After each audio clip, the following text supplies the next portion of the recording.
Magandang araw mga bayang karerista. Ito na naman po ang inyong lingkod na si Jigs na magbibigay sa inyo ng giya ngayong araw ng linggo. Ngayon po gaganapin ang 2026 MMTCI First Leg Prince and Kings Cup. Gandang laban po ito. Battle between rematch between Otto Cruz and Student Regent. Magandang laban. Umpisa na po natin. Race number 1, no? Dito po meron po tayong 11 kalahok. At ito ay napakahirap na karera, anybody's race. Maganda numero ni Ivan, nasa labas ha. Tingin ko pwedeng mauna to. Kahit nandiyan pa yung success of times tong karera, kinulang lang yan si Ivan eh. Nagtiririt pagdating ng diretso, pero ngayon maganda numero, nasa labas. Barek na. Tercero na last run to, sakay ni Jeffrey Bakaykay. Hot legs, bagong baba naman ng grupo, gamay naman ni Christian Garganta. Anybody's race nga ito. Si Iceman, yan magandang pandihado, pwede rin isama yan. Pero itong race number 1, no, first choice ko po rito. Numero 9, Hot Legs. Gamay na gamay ni Christian Garganta yan. Isang deremating kabayo. Second choice ko naman po, numero 1, Barek na. Ito, balita ko nung nakaraan, hindi lang binigyan ng importansya ito, pero tercero dumating sa akin ni Jeffrey Bakaykay.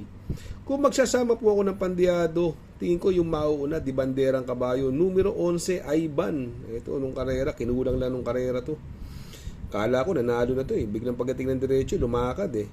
Kaya dito sa race number 1, first choice, numero 9, Hot Legs. Second choice, numero 1, Barek na. Third choice na pandiyado, numero 11, Ivan. Sa race number 2, another 1400 meter race at dito may siyam na kalahok. Ito, may mga mabibilis ako nakikita. Taipan 1, Aliana, at saka si Sky Plus.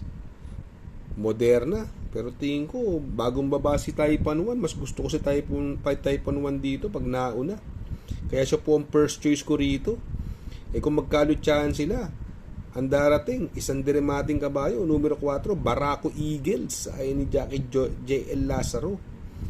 Yan, magandang tingin ko mahigpit na makakalaban yan. Yung mga nangungursonado ng diado po dyan, pwede nyo pong isama si dyan, si numero 3, Avenue Shopper. Yan, magandang diado po yan. Si Aliana po, hindi na ganun siya kabilis eh. Noong nakaraan lang hindi na rin maganda na larga niya noon. Hindi na rin maganda masyado tinakbo niya eh. Pero hindi ko sinasabing wala siyang panalo. May panalo siya. Kaya lang hindi ko siya kursunada talaga. At may bisyo pa sa aparato. Kaya dito sa race number 2, first choice, numero 9, Taipan 1. Second choice, numero 4, Barako Eagles. Third choice na pandiyado, numero 3, Avenue Shopper. Sa race number 3, another 1400 meter race at dito may siyam na kalahok. At another anybody's race po ito. Magdadala ng unahan si Awesome Cole. Kung tinitingnan ko rito yung pwedeng humabol, Music and Magic, ICU, bagong baba, galing maiden yan. Ito pa, yung Shadow of Sipokot, si Ma'am Jen, nasalto nung karera to eh. Minimal Invasive, Victorious Passion, Anyari, puro may panalo. Si Anyari, inabot lang po ito eh. Para sa akin po, anybody's race to. Pero first choice ko po dito, numero 7, Anyari. Sakay ni Dan El Gamanyero. Gamay niya po to. Last run, segundo po to. Nakotso lang. Second choice ko naman po dito, yung numero 3, si Ma'am Jen. Sakay ni Jackie J.B. Pilitro. Ito, nasalto lang to eh. May panalo po yan. Pero kung magsasama po ako ng pandiyado, yung numero 5, Minimal Invasive coupled with Awesome Cole. Baka makabuo ng area si Awesome Cole. Hindi malutya.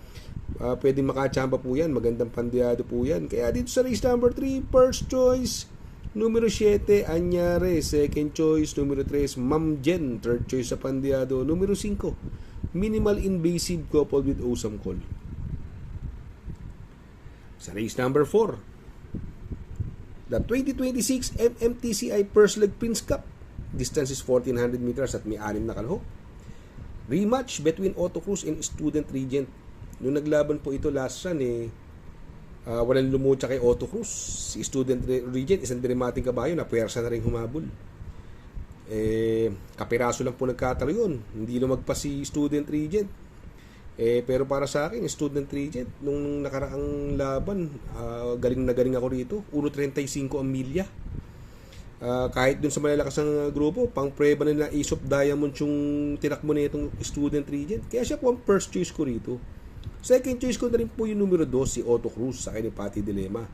Kaya dito sa race number 4, first choice, numero 6, Student Regent. Second choice, numero 2, Otto Cruz. Sa race number 5, dito, 1 mile lang karera, no? At dito may 8 kalahok.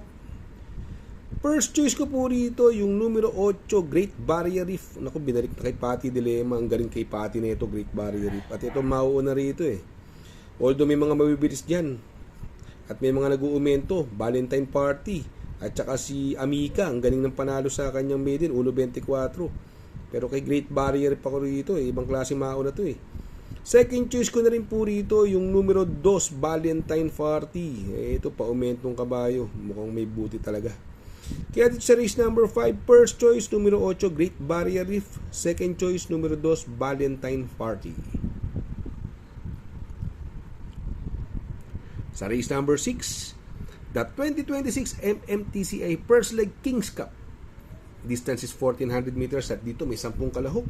Gandang laban, Sherbet Fountain, anytime, anywhere. Parehas mabilis, Ace of Diamonds. Pwedeng magkalutyan at makarimati yung mga ibang tatakbo rito. Umentado, speedrunner. Although tinalo na siya ni Sherbet Fountain, pero wala naman lumutsa kay Sherbet Fountain nun. May 1.30 sa 1 milya yan. Miss Ocala, nag-uumento rin, galing sa panalo. Sakay ni Claro Espare, gamay na gamay niya po yan. At yung numero 10 na Pirate, may galing din po. Galing sa segundo. Kaya ito, kung titingnan mo, halos lahat may panalo din. Counter attack, may panalo din. John Paul Guse, every 4 years, nanalo din po yan. Impresibo rin po ang panalo. Pero para sa akin po, dun pa rin ako, first choice, numero 5, Ace of Diamonds, ni Jomel Storke. Kung magkalutsahan man, dyan pa rin ako. 1.35 medya rin ang milya niyan. Second choice ko po, yung numero 1, Speedrunner. Ito, pabuti yung kabayo.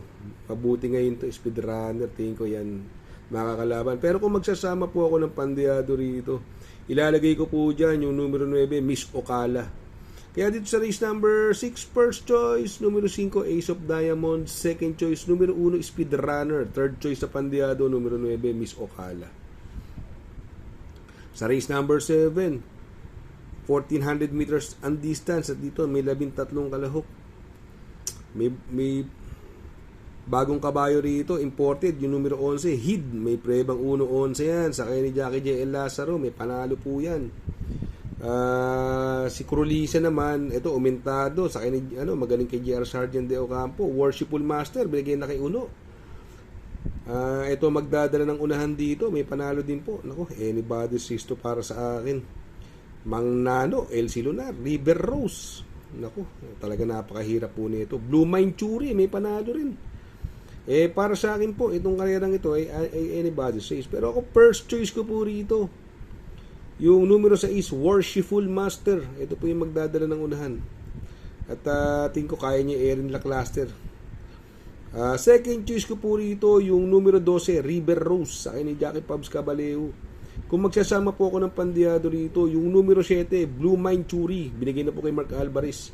Kaya sa race number 7, first choice, numero 6, Worshipful Master. Second choice, numero 12, River Rose. Third choice sa pandiado, numero 7, Blue Mine Churi. Sa race number 8, sa penultimate race, 1 mile na naman ang karera at dito may 12 kalahok. Ito, naku, mukhang lamang para sa akin to. Parehas may panalo. Numero 1, Crusading, tough customer. Ito, kaya lang, 58 ang timbang. Gusto ko sana suluhin.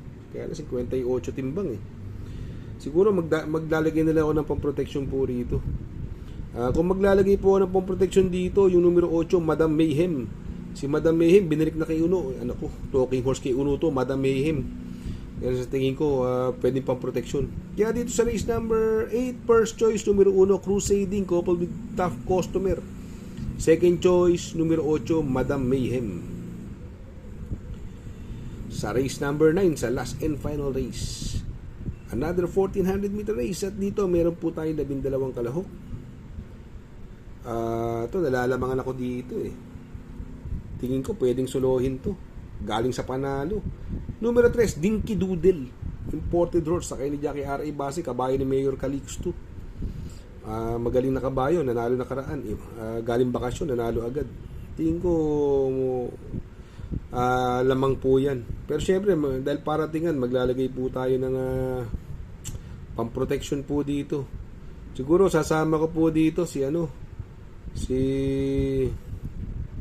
numero 9, si Front Runner, another imported horse. Ito, talking horse kay J.R. Sargent de Ocampo to. Siguro dahil nga paratingan, pwede rin isama yung numero 5 Cerveza coupled with Bill Jordan. Si Cerveza mukhang bumabalik na yung buti. Kaya dito sa race number 9, first choice numero 3, Dinky Doodle. Second choice numero 9, Front Runner. Third choice na pandiado numero 5, Cerveza coupled with Bill Jordan. Shout out nga pala kay Sir Pax ng Barkadahan OTV. Located po siya sa 1139 New Antipolo Street, Corner Vargas. Malapit lang po sa Abad Santos, yung bagong ginawang tulay. Very convenient and attentive po ang mga tao. Pwede po kayong mag-EB at party while betting on racing.